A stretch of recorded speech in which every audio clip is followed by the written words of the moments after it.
En el nombre del Padre, y del Hijo, y del Espíritu Santo. Amén. Ave María Purísima, sin pecado concebida. Queridos amigos de la tele, nuevamente junto con nuestros temas de fe católica, con el catecismo de la Iglesia, con sus enseñanzas sobre la oración.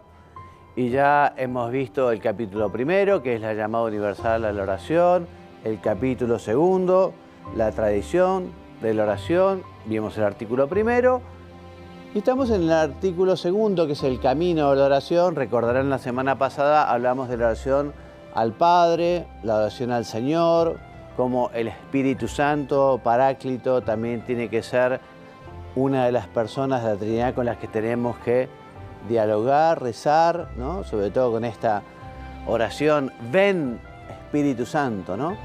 Y además nos invita el catecismo, algo que seguramente todos hacen, que es rezar en unión o en comunión con la Santísima Virgen María.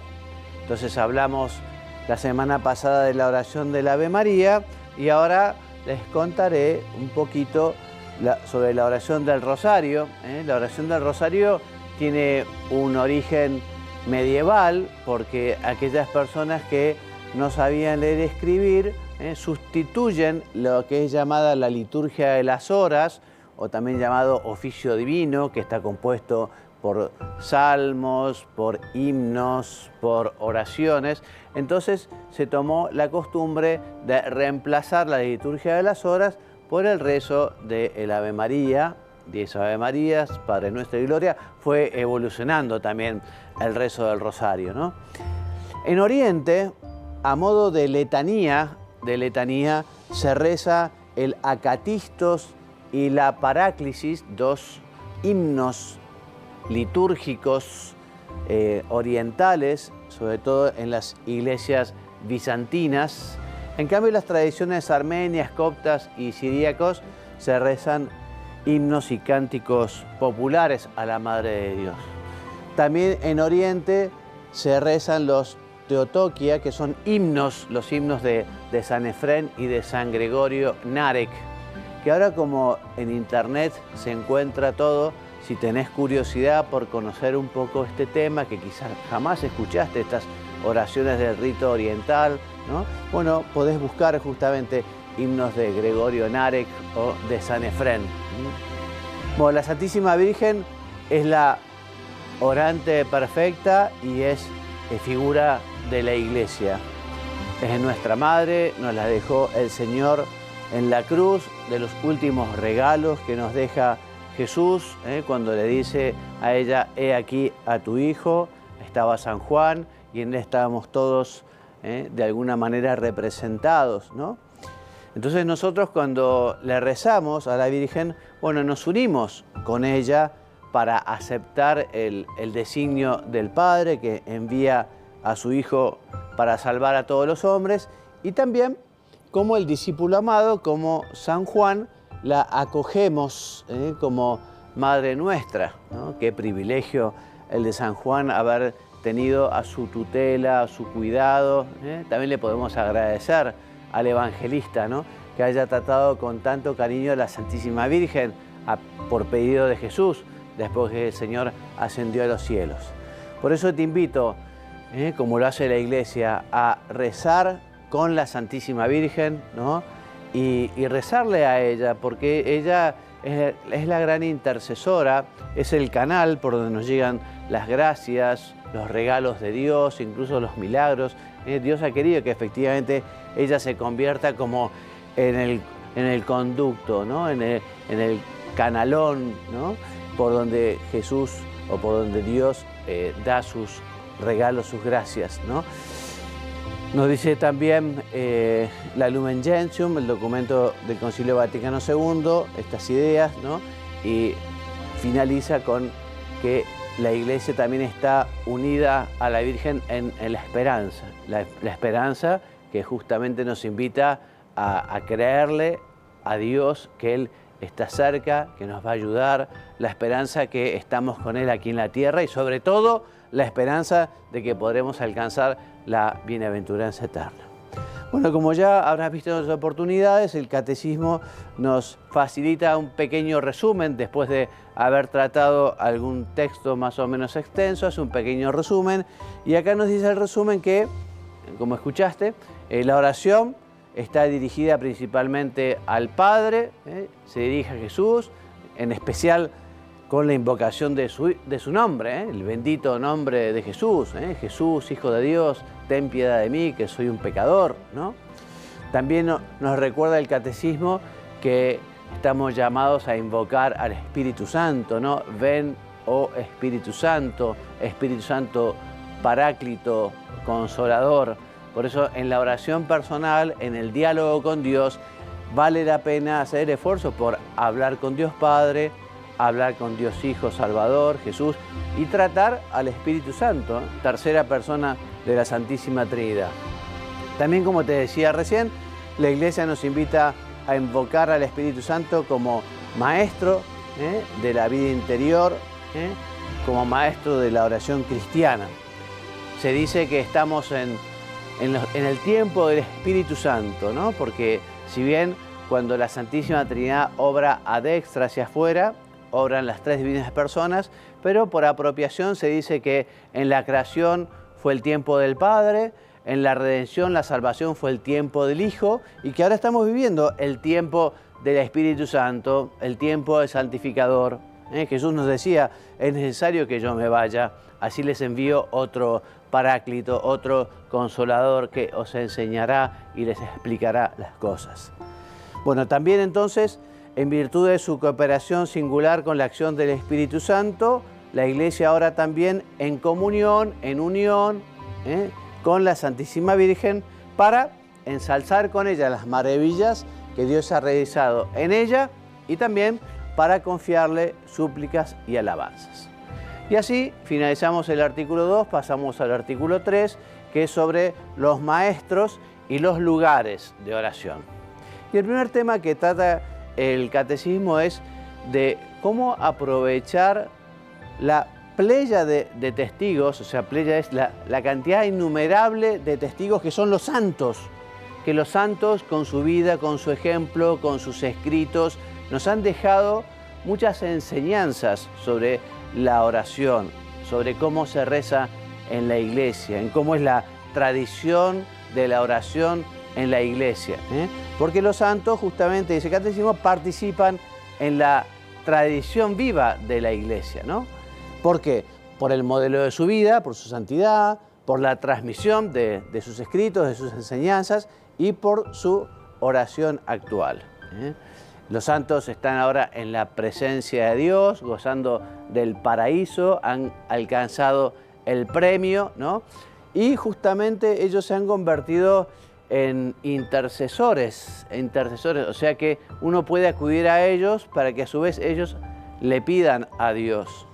Y en estos temas de la oración es realmente algo muy oportuno y conveniente pedirle a los santos, por ejemplo, a San José, ¿no? San José, que nadie trató tanto a la Santísima Virgen y a Jesús como San José, también se lo llama San José, maestro de la oración, ¿no?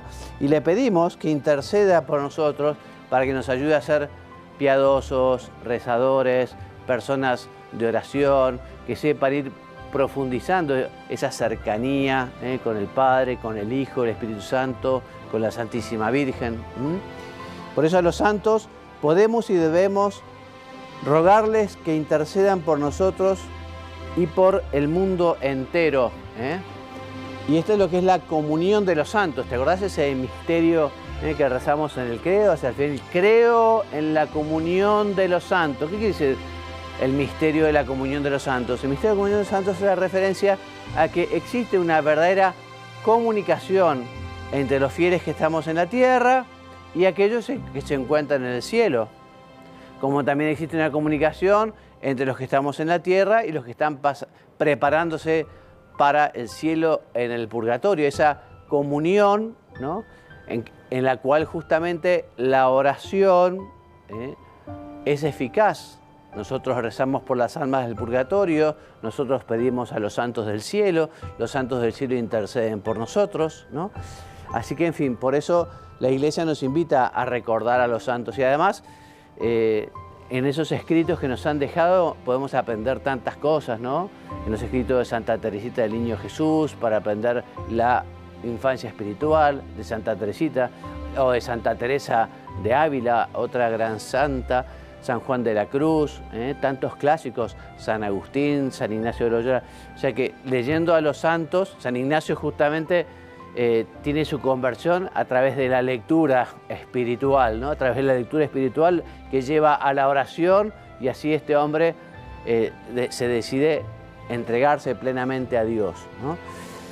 Entonces también están los carismas que tienen los santos. El carisma es una especial gracia para dar a los demás. O sea, algunos santos han traído un determinado carisma, o sea, una determinada manera de vivir el Evangelio. Por ejemplo, San Francisco de Asís quiso recordar que todos estamos llamados a vivir la pobreza, el desprendimiento, en momentos en los que quizá en la iglesia había un poco de lujo, un afán desmedido de riqueza. Bueno, San Francisco viene a recordar este carisma, ¿no?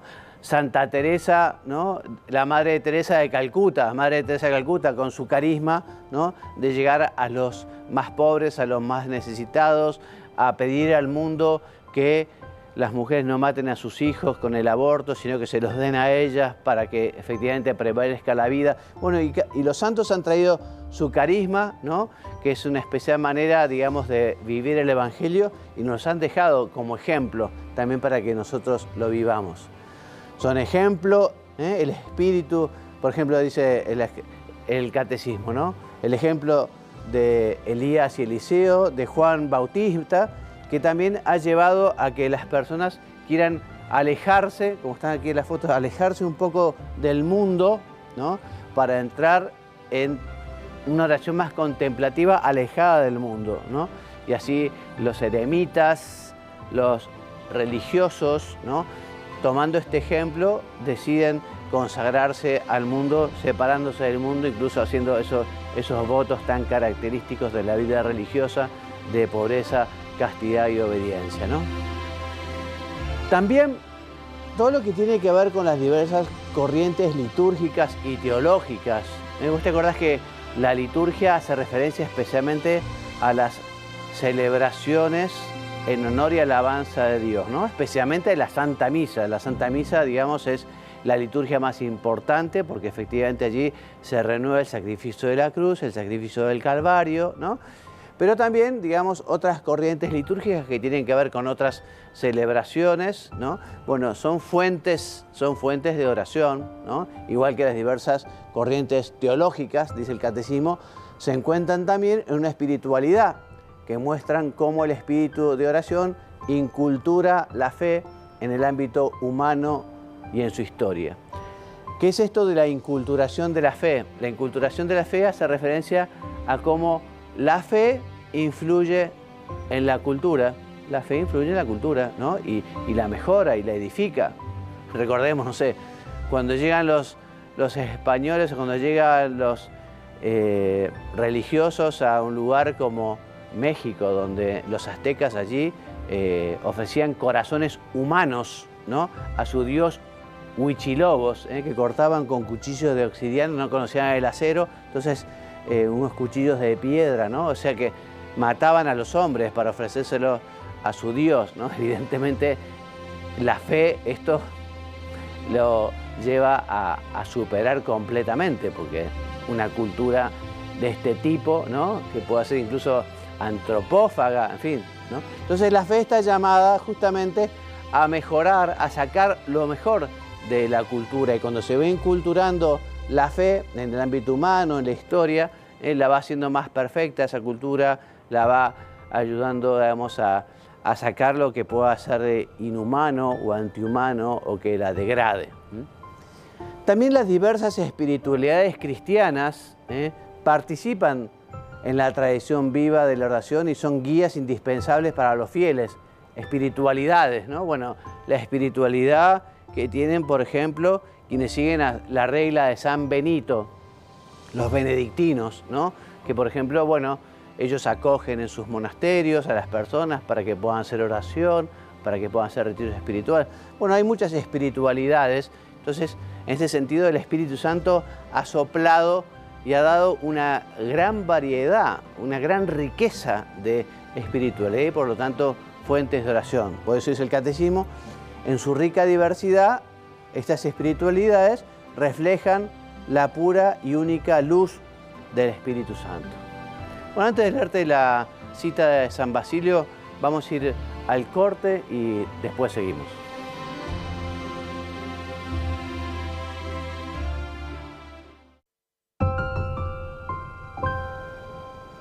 Bueno, volvemos. Te estaba diciendo cómo las diversas espiritualidades en la historia de la Iglesia nos han enriquecido con distintas formas, maneras de orar. Y te quería leer el texto de San Basilio que dice que el Espíritu es verdaderamente el lugar de los santos. Y el santo es para el Espíritu un lugar propio, ya que se ofrece a habitar con Dios y es llamado su templo. O sea, ¿te das cuenta? Estamos llamados a ser templos del Espíritu Santo, que el Espíritu Santo habite en nosotros y por lo tanto con esa habitación del Espíritu Santo en nosotros vamos a vivir santamente, vamos a vivir siendo verdaderos cristianos. El Catecismo nos invita a hablar de quiénes son, llama el Catecismo, servidores de la oración, servidores. Y la primera servidora que nos habla el Catecismo es la familia. La familia cristiana como el primer lugar de la educación en la oración. O sea, la familia es muy difícil de sustituir, podríamos decir imposible, pero muy difícil de sustituir la familia en toda la educación de un niño. Pero justamente la familia cristiana es donde los chicos aprenden a temprana edad a dirigirse al ángel de la guarda, a dirigirse al Señor, empiezan con las primeras oraciones a la Santísima Virgen y después ya cuando empiecen a crecer un poquito se los va preparando para su primera comunión, ¿no? Que suele ser a la edad de la discreción, conviene que sea a partir de los 7 años más o menos, más adelante la confirmación y todo esto en la vida de familia, porque si los padres cristianos viven cristianamente y bueno, los chicos vivirán como viven los padres, porque la educación fundamentalmente es la vida misma, no es que un papá se pone y dice, bueno, sentate aquí ahora que yo te voy a educar. No, sí, también a veces puede ser, pero en general en la casa se bendice la mesa al almorzar, se reza por la noche, o se invita a rezar a los que quieren rezar el rosario, se va a la misa los domingos, se hace alguna visita al Santísimo con toda la familia, alguna peregrinación. Bueno, todo eso el niño lo va mamando desde pequeño, ¿no? Por eso la familia cristiana está llamada a ser iglesia doméstica, ¿sí? Donde los hijos de Dios aprenden a orar en la iglesia y a perseverar en la oración. ¿Sí? Qué importante, ¿no? Que efectivamente la familia esté consolidada y que sea muy fiel a Dios para poder realmente educar a los hijos. Los padres, podríamos decir, son como administradores de los hijos, que son más hijos de Dios que hijos suyos. Son como esos talentos que Dios les dio y que le va a preguntar el día de mañana, como en la parábola. Tantos talentos te he dado, ¿qué hiciste con los talentos? Y lo que no podemos hacer es enterrarlos. Entonces, para los padres, los hijos son como esos talentos, están llamados justamente a educarlos para que sean buenos hijos de Dios, buenos ciudadanos y sobre todo para prepararlos para ir al cielo, que eso es lo único importante en esta vida, ¿no? Entonces, particularmente los niños pequeños aprenderán de sus padres, las primeras oraciones, desde la señal de la cruz, o sea, esas primeras oraciones, obviamente las escucharán de labios de mamá y papá. También los ministros ordenados, los sacerdotes, son responsables de la formación en la oración de sus hermanos y hermanas en Cristo, ¿no? Justamente los sacerdotes están llamados a ser servidores del buen pastor y han sido ordenados, nos dice la Presbyterorum Ordinis 4-6, abajo está la cita, P.O., dice la Presbyterorum Ordinis, que están llamados a justamente a llevar al pueblo las fuentes vivas de la oración, que las cuales hablamos. ¿Te acordás las fuentes de la oración? La palabra de Dios, el Evangelio, la Biblia, la liturgia, la vida teologal, el hoy, el tiempo en el que vivimos, que es tiempo de oración, tiempo para hablar con Dios.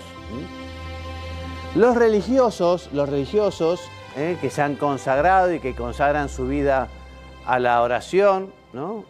Dice el catecismo que, bueno, desde el desierto de Egipto, eremitas, monjes y monjas han dedicado su tiempo a la alabanza de Dios y a la intercesión por su pueblo, desde hace mucho tiempo, no desde el inicio, pero ya en el siglo III comienzan a aparecer estos hombres que se dedican especialmente a la oración y se apartan del mundo y se van a rezar al desierto, una cueva.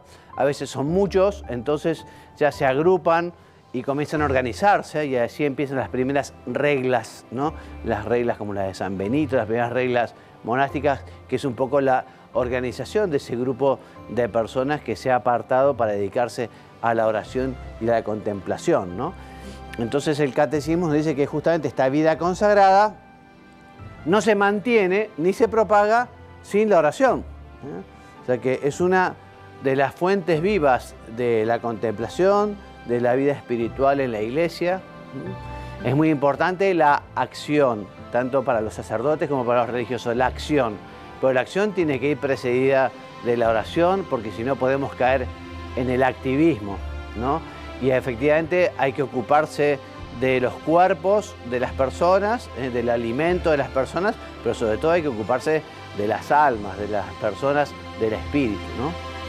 También otro lugar importantísimo para la pedagogía y la educación en la oración es la catequesis, ¿no? La catequesis, sobre todo de los niños que se preparan para la primera comunión, habitualmente van a la catequesis, van a la parroquia y allí justamente se les enseña. Pero la catequesis no es solo para los niños, también la catequesis es para los jóvenes, para los adultos, para aquellos que se preparan para el matrimonio, para los adultos mayores. Sí, la catequesis tiene que acompañar toda la vida de la persona, ¿no? Y efectivamente allí se les enseñará a rezar con la palabra de Dios para que sea meditada, para que se convierta en oración personal y así se actualice, ¿no? Y en la oración litúrgica, te decía, en la participación de la celebración del sacramento de la Eucaristía, en las celebraciones litúrgicas también, allí justamente son momentos muy particulares para la oración, ¿no? Por ejemplo, la bendición con el Santísimo y la adoración con el Santísimo, este tiempo en el que la liturgia, ¿no?, se dedica a la alabanza y a Dios en la Sagrada Eucaristía, ¿no? También la catequesis, dice el catecismo, es también el momento en que se puede purificar y educar la piedad popular. La piedad popular son todas esas costumbres que se van viviendo en las sociedades, que es importante que siempre estén unidas a la tradición viva de la Iglesia y que no se metan a veces, ¿no?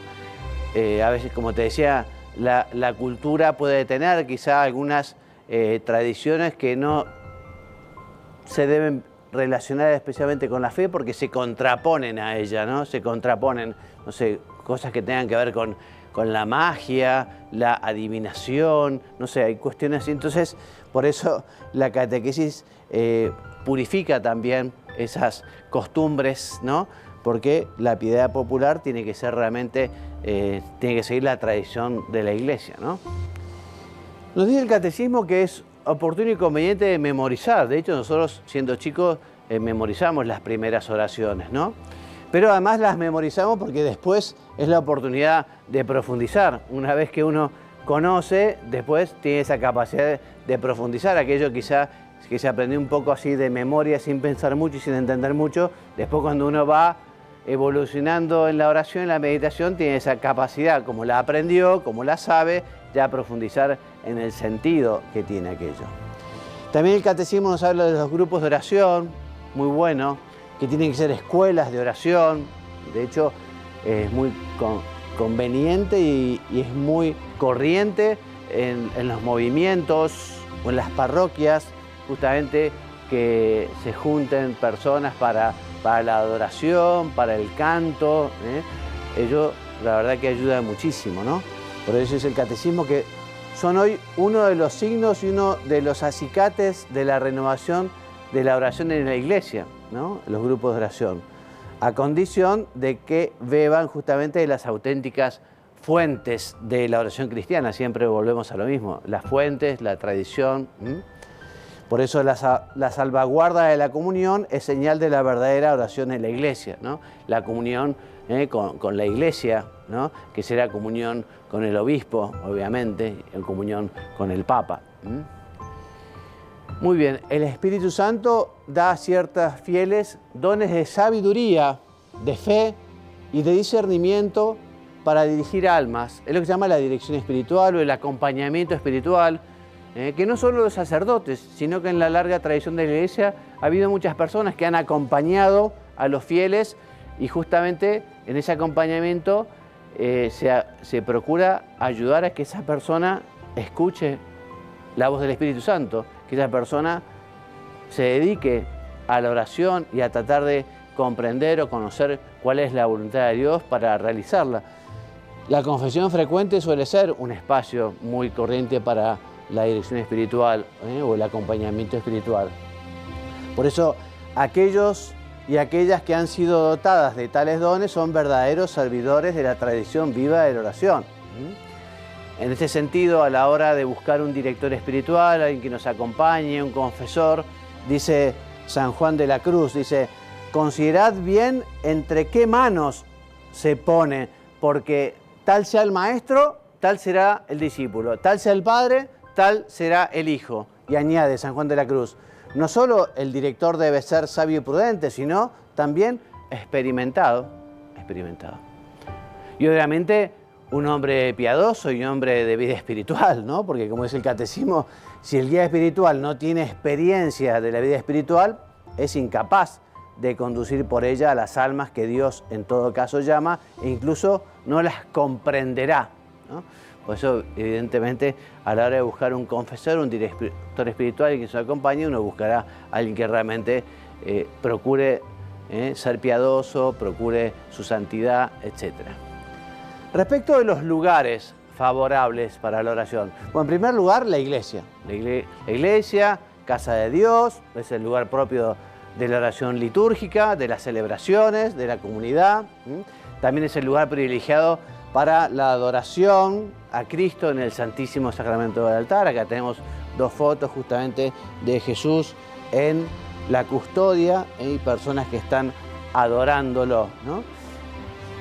Dice el catecismo que no es indiferente el lugar de la oración, porque justamente para la oración personal el lugar favorable puede ser un rincón de oración, por ejemplo en las casas de familia, que hay un lugar, cosa que es muy tradicional, ¿no?, que haya un lugar en la casa de familia donde haya un buen cuadro de la Virgen, una imagen, ¿no?, donde esté también la Sagrada Escritura, y allí un lugar justamente para rezar, ¿no?